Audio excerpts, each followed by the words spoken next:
Hartlik welkom, en so lekker om weer saam te wees en so opgewondenheid om te weet die Here is by ons. Hy het jou lief, hy's daar by jou. Luister wat hy sê, hoor wat hy in jou lewe wil doen. Bly oop elke dag, stap saam met hom hierdie pad. 'n Pad van groei, 'n pad van vrug, 'n pad om hom beter en beter te leer ken. Ons wil by hierdie geleentheid aansluit by die vorige boodskap wat gegaan het oor wat sê die Bybel oor gesond word en oor goddelike genesing. Gebeur dit nog in ons dag? Wat sê die Bybel daaroor? En wat moet 'n Christen doen om gesond te word? Wat is die oorsake dalk? So, dis die vorige boodskap gewees. Maar saam met hierdie boodskap is daar ook die ander groot vraag wat ek baie van julle kry. En dit is dat julle vra, hoekom doen God dit? Hoekom laat hy dit toe? Is hy 'n God van liefde? Kyk hierdie wrede goed wat gebeur. En dan gee ons vir God die skuld daarvoor. Sulke goeie mense gewees. Hoekom gebeur sulke slegte goed met goeie mense? Verstaan nie hierdie ding nie. Wie van ons het nie al oor iets in ons lewe gesê, Here, waarom? Waarom? Ons verstaan dit nie. So ons wil 'n bietjie kyk, is daar riglyne uit die skrif? Hoe moet ons hieroor dink? Hoe moet ons dit hanteer? En ek glo dat hierdie boodskap kan dalk vir jou help en ook vir iemand anders help vir wie jy na YouTube toe kan gaan om hierdie boodskap so skakel te kry, net vir iemand aan te stuur. Mense wat dalk nie DStv het nie of nie by Kruiskyk kan inskakel nie. Ek wil vir jou aanmoedig om regtig hierdie boodskappe ook te versprei en op sosiale media vir mense bewus te maak. Ons het elke dag 'n boodskap wat aansluit juist by hierdie temas wat ons uitsaai. So gaan kyk gerus bietjie by Instagram en by Facebook en ook op X. Al die boodskappe word ook opgeneem soos ek gesê het op YouTube, so is dit beskikbaar. So as jy ons wil kontak, ons nommer hier in die ateljee is 079-195-1586. So skakel ons gerus per WhatsApp en stuur vir ons 'n boodskap. En dankie vir julle wat vir ons bid en wat saam leef en wat deel is van hierdie wonderlike familie van sulke wonderlike mense waarvoor ons die Here loof en dank. En mag hy vir jou ook vandag ontmoet en vir jou rus en vrede kom gee, ook oor die baie vrae wat ons het, want dis nie een van ons wat nie al trauma deurgegaan het nie. Ons leef in 'n sondige, gebroke wêreld. Bybel praat van 'n krom en 'n verdraaide geslag. Bybel praat van dorings wat in hierdie wêreld begin groei het, wat daar nooit in die paradys was nie. Wat God nie eers bedoel het nie. Ja, die Bybel leer vir ons dat ons leef nou nog nie in die volmaakte nie. Ons sien uit na die volmaakte. In die hemel waar daar nie meer sonde is nie, nie meer demone, nie meer stryd, nie meer die duiwel nie. Waar daar nie meer siekte, pyn of leed of hartseer of trane is nie. Ja, dis God se blyplek wat hy vir ons gaan voorberei het, waar ons vir ewig vry sal wees van hierdie stryd. Maar hier op aarde het ons hierdie stryd. En baie keer hoor jy dat mense sê, hoe kan God dit doen? Ek is so kwaad vir die Here. Hoekom het hy dit nie gekeer nie? Hoekom het hy dit gedoen? En dan gee ons vir God die skuld, vir slegte goed wat gebeur. Dawid het ook met die Here beklei oor goed. So ons kan wel met die Here gaan saak uitmaak en met hom ernstig verskil en vir hom sê hoe seer ons het en hoe kwaad ons is en hoe ongelukkig ons is. Weet jy, God verstaan dit. Hy weet dit is 'n pynreaksie. Hy weet dit is nie uit jou hart nie, want jy kom dan juis in liefde na hom toe, omdat jy by hom gaan hulp en vrede en rus en hoop soek. Jy soek by hom die genesing. Hy verstaan dit, hy verwerp jou nie. En weet jy, baie keer beskuldig ons die Here vir goeters, hoekom het hy dit gedoen? Maar as ons die Here kon sien, dan sal ons sien dat hy met trane in sy oë langs ons staan, hy saam treur, saam hartseer is. Oor hierdie gebrokenheid van hierdie wêreld, hoe het hy nie daar gestaan by Martha en Maria oor Lazarus wat sy vriend wat dood is nie, met trane in sy oë. Hy verstaan dit, hy weet hoe seer dit is. Hy ken die stryd en die onreg van hierdie wêreld. Hy weet hoe dat mense jou in die rug steek, jou vriende teen jou draai. Hy weet oor finansiële krisisse.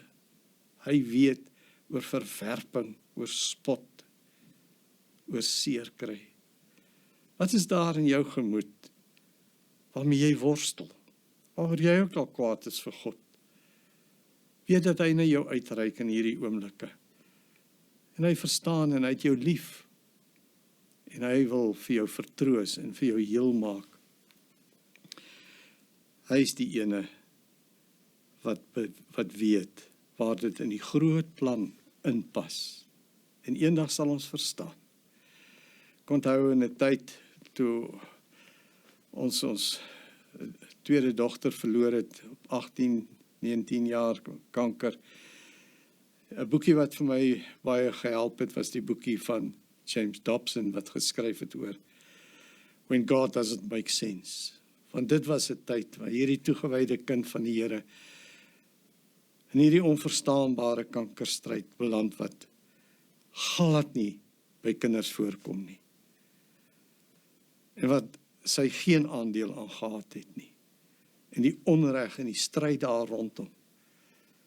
Die vraag oor, Here, ek kan nie nou verstaan nie. Ek begryp nie. Ek begryp nie waarom U dit doen nie. Hoekom het U dit toegelaat? When God doesn't make sense. And why? Kom gebeur slegte dinge met goeie mense. Daar is soveel onverklaarbare, onverstaanbare goed wat ons nie begryp nie. Wat is die trauma wat jy in jou lewe ervaar? Want ons lewe in 'n wêreld waar daar baie onreg is. Waar ons nog nie in die hemel is nie. Waar daar gebrokenheid is, siekte, sonde, dood, misdaad, moord, verkrachting, bedrog, diefstal. Dink net aan al die slegte goed wat mense al oorgekom het rondom jou en in jou eie lewe. Die vraag is net, dis soos 'n hamer. 'n Swaar en 'n beproewing is soos 'n hamer, het iemand gesê. Weet jy kan met 'n hamer, kan jy 'n pragtige houtstrandhuis bou. Maar jy kan ook 'n houtstrandhuis afbreek met 'n hamer. Dit hang af in wie se hande die hamer is. En baie keer wil die duiwel kom en hy wil ons geestelike lewe afbreek, ons emosionele, ons fisiese lewe, hy wil ons afbreek. En ons weet dat daai tyd wat jy nie kan verstaan nie en wat dit so seer is en jy plat op die grond lê en jy op jou knieë staan, is dan dat hierdie vyandige bokser nog kom en dan wil hy nog 'n paar houe slaan terwyl jy op die grond lê. Dis wanneer die duiwel jou uitbuit in hierdie swaar tye. In hierdie tye wat jy swak is, wat jy moeg gestry is, wat jy nie meer weet hoe en wat nie, is dan dat hy wil inkom en probeer om jou geloof te vernietig, jou van God te vervreem, jou in opstand teen hom te bring. Hy wil die hamer vat en hy wil afbreek, terwyl God aan die ander kant vir jou wil geestelik sterk maak en nader aan hom trek en jou suiwer en heilig, soos goud wat gesuiwer en geheilig word.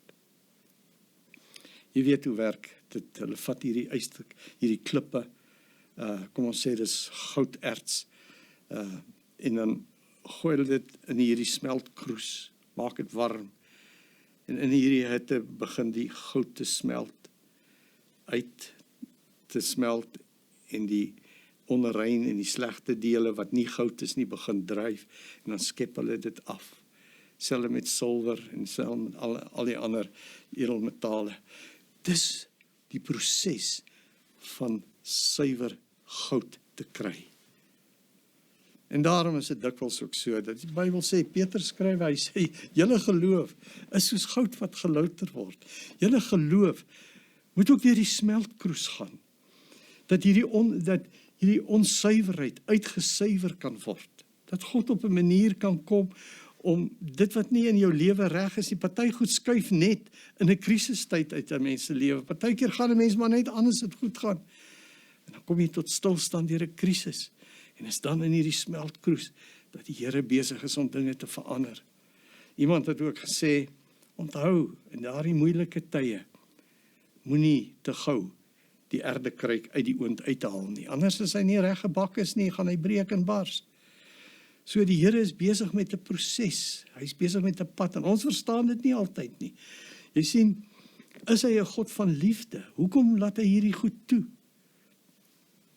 Ons gee vir God die skuld. Baie keer is dit nie God se skuld nie, dis ons eie skuld en die duiwel se skuld. Ons luister vir hom, ons maak 'n deur oop vir hom. Ons laat die sonde toe in ons lewe. As jy kyk na die paradys, God het ons nie as robotte gemaak. Adam en Eva gemaak op 'n manier dat hulle nie 'n vrye wil het en self kan kies nie. Nee, God wil in 'n liefdesverhouding met ons lewe as mense. Daarom is ons nie maar net 'n outomaat wat op 'n bepaalde manier reageer heeltyd nie. Nee, ons het 'n vrye hart en 'n keuse. Ons kan kies of ons God wil lief hê.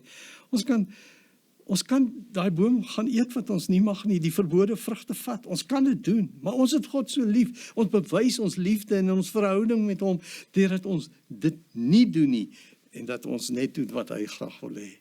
Dis hoe ons vir God wys ons het hom lief. En Adam en Eva het in die begin so gelewe. Hulle het vir God lief gehad, hulle het saam met hom geloop in die tuin, hulle het saam met hom gelewe, hulle het 'n verhouding met hom gehad. Hulle het hom lief gehad en gedoen net wat hy wou hê. Al God se opdragte het hulle uitgevoer, totdat die slang gekom het. En hy begin torring het. En hy vir Eva begin uitlok het. En hy vir haar begin laat twyfel het oor God. En haar laat twyfel oor die gebod. Is dit nou so verkeerd? En ag, weet jy die waarheid is eintlik, jy gaan soos God word. Dit gaan baie wonderlik wees as jy van daai vrug eet. God wil net nie hê jy moet soos hy word nie. En so kom hy met sy leuns en so kom hy en hy hou aan totdat Eva en Adam toegee en hulle rug op God draai, hulle liefde toon vir die sonde en toegee aan die versoeking. En daarvandaan weet ons hoe dit die duiwel gehoorsaam is en hoe die boosheid in hierdie wêreld gekom het en hoe dat hulle uit die tuin uit verdryf is en hoe dat God 'n belofte gegee het van een wat sal kom om uiteindelik Jesus die slang se kop te vernietig wat op Golgotha gebeur het. Maar kan jy sien die hartseer en die swaar en die pyn rondom geboorte, die pyn rondom werk, rondom lewe, die swaar wat nou in hierdie wêreld gekom het, die dorings wat jou voete stik en steek, die pyn wat daar nooit was nie. Nou sukkel jy daarmee. Dis die wêreld waarin ek en jy lewe. En daarom weet ons ook, hy is 'n God van liefde. Al verstaan ons nie. En is ons baie keer die een wat wegdwaal van hom af. Ons moet weet dat ons verstaan nie hoe hierdie goed inpas nie, maar God sê in Romeine 8:28 lees ons Paulus vir ons geskrywe dat vir die wat God liefhet, werk alle dinge ten goeie mee. Dit sal alles geestelik ten goeie werke vir jou. Dit sal op die ou end geestelik die beste wees, want ons kan nie reg onderskei nie. Ons dink is sleg. God sê hieruit gaan goud uitkom. Ons dink God het sy rug op ons gedraai. God is besig om ons op te tel na 'n ander nuwe vlak toe. Ons verstaan nie dinge nie, want ons kyk net na die sigbare. Die Bybel sê, ja, die wat eerste is sal laaste wees. Partykeer dink jy dis 'n wins en God se oë is dit 'n verlies. Dink aan die ou wat die lotto gewen het. Die wêreld en almal het vir hom gesê, dis 'n wins. Dis die wonderlikste ding wat met jou kon gebeur het. As gevolg daarvan het hy in oneerlikheid en in allerlei strikke beland, bankrot geraak, in die tronk beland. Dit was uiteindelik nie goed nie. Hy het van God vervreem in daardie tyd. Hy was naby die Here. Toe kry hy hierdie klomp geld. O, dis wonderlik. Nee, dit was eintlik sleg. Want toe die vyand 'n vashou op hom gekry en hom begin wegtrek van die Here en hy het geestelik begin afkoel en hy het begin toelaat vir die duiwel en vir die sonde. Jy sien, ons maatstawwe is nie altyd reg nie. Ons dink 'n minus is sleg. Daai vervolging van die eerste Christene, dit was baie sleg. Maar weet jy wat staan in Handelinge 8 vers 4? Daar staan dat toe hierdie vervolging uitgebreek het die gelowiges in Jerusalem, daar waar hulle almal bymekaar was, het hulle gevlug vir hulle lewe en sover as wat hulle versprei het oor die destyds bekende wêreld, het hulle die evangelie verkondig. God se plan, Judea, Samaria, uiteindes van die aarde. Dit pas in 'n groot plan in. Die verlies van 'n huis, van vriende en van vlug en van ontbering. Dit verstaan ons nie, maar dit pas in 'n groot plan in. Daarom sê Romeine 8:28, dit sal alles vir jou geestelike lewe ten goeie meewerk. So vertrou die Here dat selfs hierdie vervolging en die sleg wat die Christene deurgegaan het ten goeie meegewerk dat baie duisende mense tot bekering gekom het en alle lande by die Here uitgekom het. Luister 'n bietjie hoe skryf Paulus hieroor spesifiek in 2 Korinte 4 vers 17. 2 Korinte 4 vers 17 sê hy: ons swaar kry in hierdie lewe is maar gering. En dit gaan verby. Maar dit loop uit vir ons op 'n heerlikheid wat alles verreweg oortref en wat ewig bly.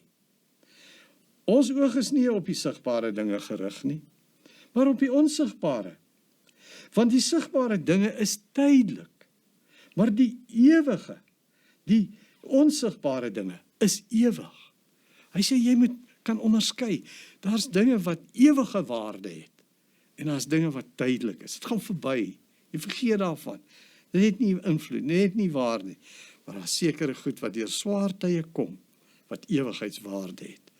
En dis wat ons moet kies. Dis waarvoor ons moet oop wees. Dis waar ons aan die Here moet vashou, waar ons saam met hom moet stap en hom nie moet los nie.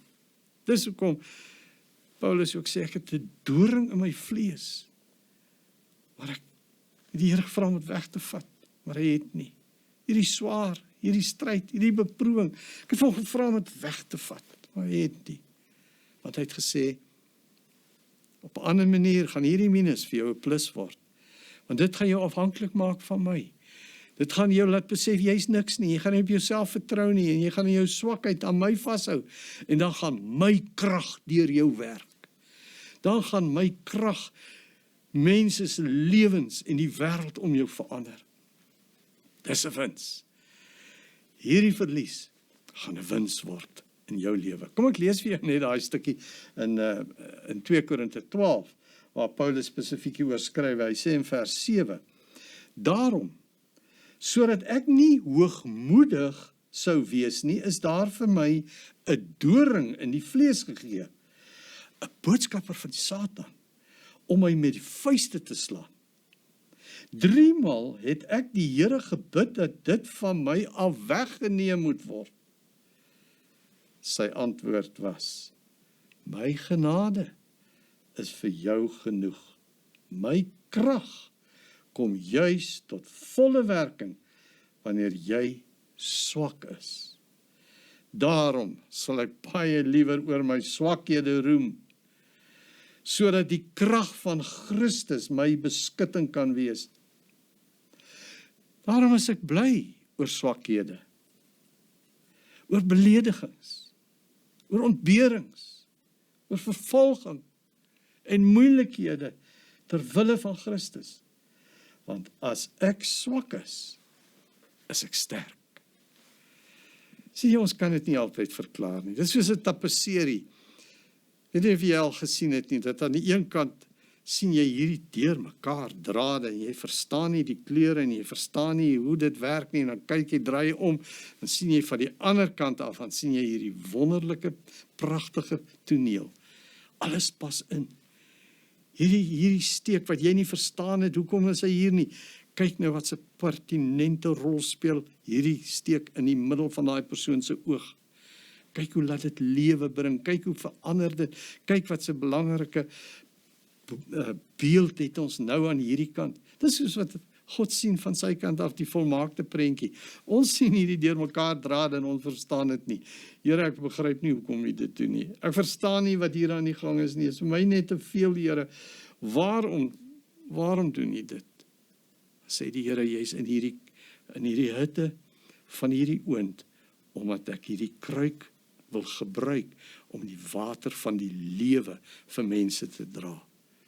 Ja, dit is seer en dit is swaar, maar dit is hoe jy geestelik gevorm word en sterker word. Dit is soos iemand wat nou in die spieël kyk. Die beproewing is, sê iemand is soos 'n spieël wat voor jou kom staan en nou kyk jy 'n slag weer na jou eie geestelike lewe en jy sien, is my lewe reg? Is ek gehoorsaam aan wat die Here vir my sê? Het ek al gedoen wat hy vir my vra? Of is ek ongehoorsaam? Is daar dinge wat ek nou nog nie reg gemaak het, nou nog nie gedoen het nie? Ons verstaan nie die dinge nie. Ons begryp dit nie. Ons sien net die een kant van die saak miskien. Ons sien die sigbare dinge. En nou sê die Bybel, dit gaan nie eintlik oor die sigbare nie. Ons is hier in die sigbare wêreld vir 'n kort tydjie. En dan is dit die ewigheid in die hemele en die heerlikheid by God. En dis anders. Dis anders. Daar's nie meer pyn en seer en swaar nie. Nee, die trane word afgedroog.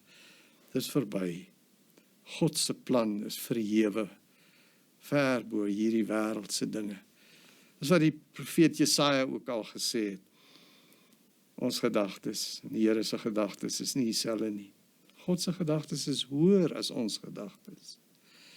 Hy dink geestelik, hy dink ewig, hy dink onsigbare dinge wat ons nie kan sien nie. Ons dink aan die tydelike verganklikheid van hierdie wêreld. As daardie verlies vir ons wins in die hemel kan wees, is dit die heel beste. Daarom dat ons ook gesien het. Paulus sê, weet jy, eintlik wil ek vir jou sê, swakhede werk ten goeie vir my. Beledigings bring vir my by nederigheid, dat ek nie hoogmoedig raak nie. Ontberings maak my meer afhanklik van die Here. Vervolging en moeilikhede maak vir my vaster hou aan die Here. Hom meer vertrou, sy Gees se kragtige werking toelaat. En dan sê die profeet Jesaja in hoofstuk 55 vers 8-9, my gedagtes, sê die Here, is nie julle gedagtes nie.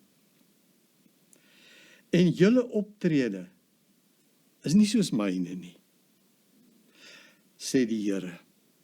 Soos die hemel hoër is as die aarde, so is my optrede verhewe bo julle optrede, en my gedagtes bo julle gedagtes. Ja, ek kan dit nie verstaan nie. God is ver bo ons, soewerein.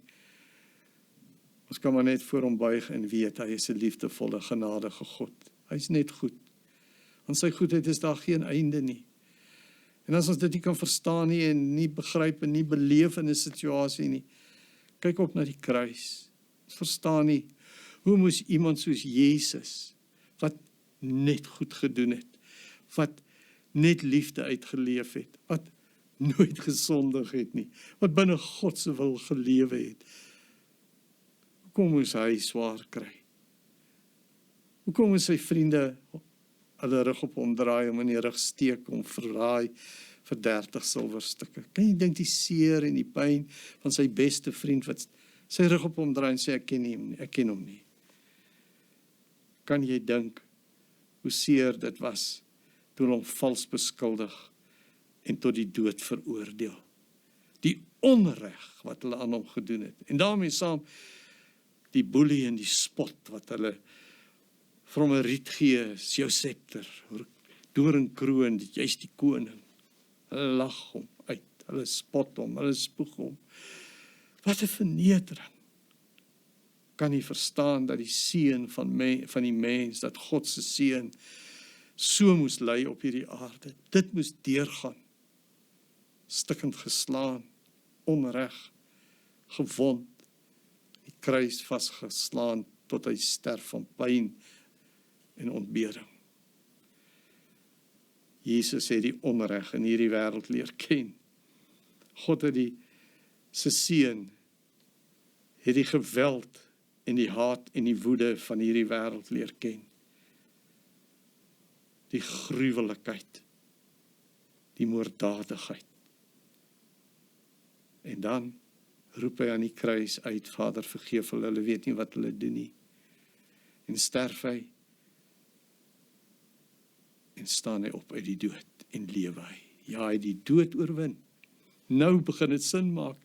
Nou begin ons verstaan, hy het 'n offer gebring in my plek. Hy het die lam van God geword, wat my straf gedra het. Hy het my oordeel op hom geneem. Nou kan ek vrykom. Nou kan ek vergewe word. Nou verstaan ek, sy gedagtes was hoër as my gedagtes.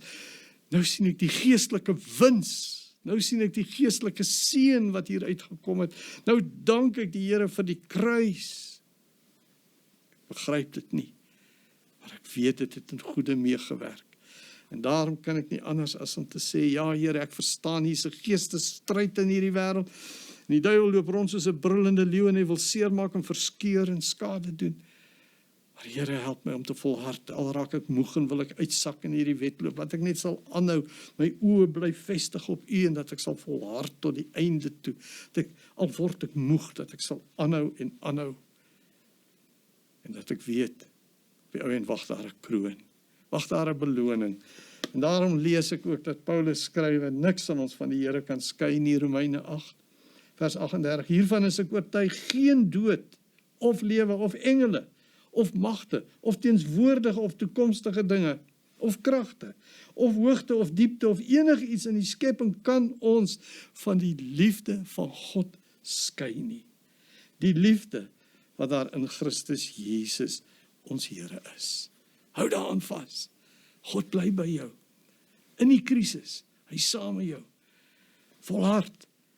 Niks gaan jou van sy liefde skei nie. Al verstaan jy dit nie, al begryp jy dit nie. Sy liefde bly oor jou. Here Jesus, kom vat my seer en my swaar. Ek gee dit aan U af. Ek spreek mense vry wat my verontreg het en seer gemaak het. En ek vra dat U my hart sal reinig en suiwer goud maak. Here, dat ek deur hierdie beproewing beter ander kant sal uitkom. En dat U heerlikheid sal laat deurbreek, Here, deur hierdie swaar en hierdie beproewing. En dankie dat ek weet U los my nie. En in hierdie stryd is U by my. En is U liefde oor my. Bewaar my van die vyand. En gee vir my dat die oorwinning nou sal deurbreek. In Jesus naam, amen.